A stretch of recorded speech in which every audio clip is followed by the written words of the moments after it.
Agora a doutora Deise vai falar, ela que tá brava aqui comigo, mas vai falar agora.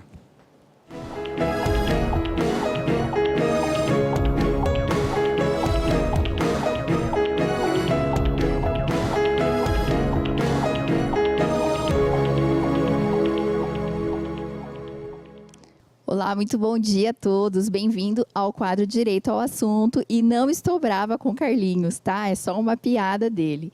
Bom, gente, para falar hoje sobre um tema muito polêmico, que é os juros abusivos nos contratos de financiamento imobiliário, eu trouxe o doutor Marcel. Seja muito bem-vindo, doutor.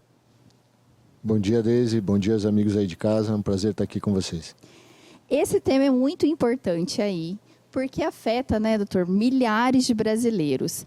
E é um tema que gera muita discussão, preocupação para quem financia um imóvel, que é aí a questão dos juros. E, afinal, o que é o juro abusivo em um contrato de financiamento, doutor Marcel? Deise, o juro abusivo no contrato de financiamento, ele não é simplesmente um juro alto. Para se chegar à conclusão de que um juro é abusivo ou não, é preciso verificar a taxa média de juros estipulada pelo Banco Central para aquela modalidade de crédito que o consumidor está contratando, certo? Com base nessa taxa média, se o valor contratado for muito superior, for excessivamente superior, então nós temos aí um juro abusivo. E se o consumidor identificar uma possível abusividade, qual que seria, então, o primeiro passo que ele deve tomar? É tentar negociar direto aí com a instituição financeira? Sim, Deise. Na medida em que o consumidor verifica no contrato que o juro contratado é muito superior ao juro do Banco Central, a taxa média estipulada para o Banco Central para aquela modalidade, e isso ele pode fazer consultando o site do Banco Central, ele deve buscar então o banco e tentar de imediato tratar uma renegociação daquele crédito. Muitos bancos optam por fazer essa renegociação para evitar um litígio, para evitar uma discussão judicial daquele crédito. E além dos juros, existem outras cobranças que podem ser aí consideradas abusivas, né, em um contrato de financiamento, doutor? Sim, isso é algo que o consumidor também deve estar de olho e atento nos contratos. Muitas vezes não é só a pactuação do juro, o juro nominal colocado no contrato, que é o problema. Junto com esses juros, vem outras cobranças, vendas casadas de títulos de capitalização, seguros, tarifas de contratação, tarifas de cadastro, que muitas vezes são indevidas e que oneram o contrato, que tornam o contrato mais caro. Então é importante que o consumidor verifique na hora de assinar o contrato qual que é a taxa final, que nos contratos vem sobre a sigla CET, custo efetivo total do juro. Entendi. Então, a primeira orientação seria tentar aí, procurar a negociação direto com o banco. Mas a gente sabe que muitos consumidores têm dificuldade até em entender, né, doutor, e identificar essa abusividade, digamos assim. O passo seguinte, né, ou para quem precisa de uma orientação, então, seria ideal buscar uma orientação jurídica de um advogado aí especializado nessa área, então. Exatamente.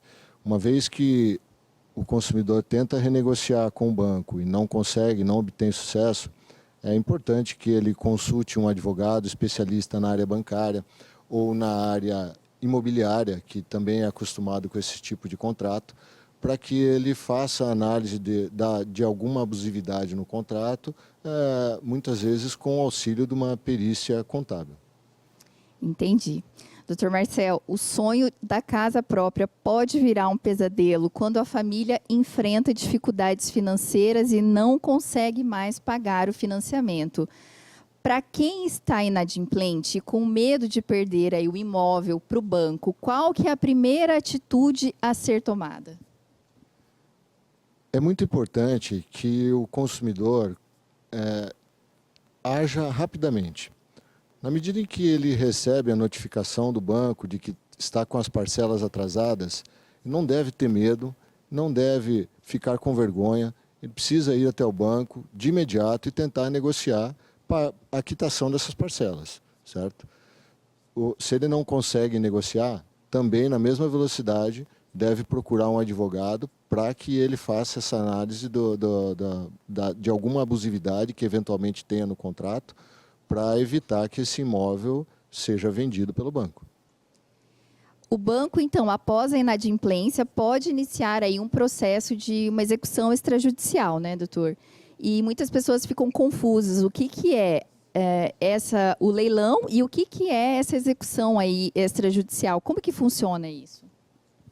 O leilão extrajudicial, ele acontece nos contratos de financiamento que contém uma cláusula chamada de alienação fiduciária. Essa cláusula é o que dá o imóvel em garantia da dívida para o banco. E então o banco consegue obter o pagamento da dívida de forma rápida através da venda desse imóvel, uma vez que o consumidor fique inadimplente. A gente tem que lembrar que não são só os contratos para financiamento da compra da casa ou da reforma que se utilizam dessa cláusula. Muitas vezes, uma dívida que nasce junto ao banco com um empréstimo ou uma dívida de conta de cheque especial que vira cédula de crédito e assim vai crescendo no banco, uma hora o banco chama e faz com que ele assine um financiamento que consta lá uma garantia imobiliária para aquela dívida. Este imóvel também, uma vez não paga, ele também vai a leilão. O importante, quando acontece de ir a leilão, o imóvel, é que o consumidor tome as medidas rapidamente, certo? O atraso, a demora, pode prejudicar muito o consumidor. E isso acontece porque o consumidor, nessa hora, ele fica com medo, fica com vergonha, né, e deixa de procurar um advogado, deixa de tentar negociar. O banco, o processo para que isso aconteça, para que o leilão aconteça, ele é relativamente rápido. A lei foi desenvolvida para isso, para dar para os bancos uma liquidez no recebimento dessas dívidas. Então, funciona assim.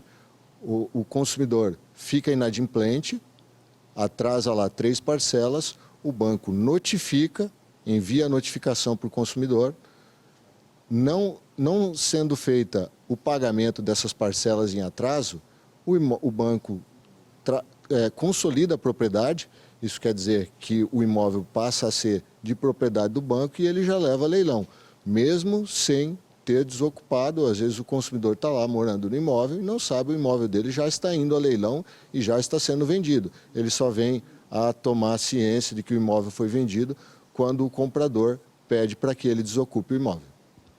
Bom, então, sempre procurar, né? Não esperar chegar, né, numa situação assim tão extrema e sempre procurar um advogado aí, especialista, para ajudar você nessa situação. Dr. Marcel, muito obrigado pelas suas explicações, um prazer tê-lo aqui. Eu que agradeço desde a oportunidade de estar esclarecendo a população a respeito desse tema tão importante. E ficamos aqui com mais um quadro Direito ao Assunto e até a próxima semana.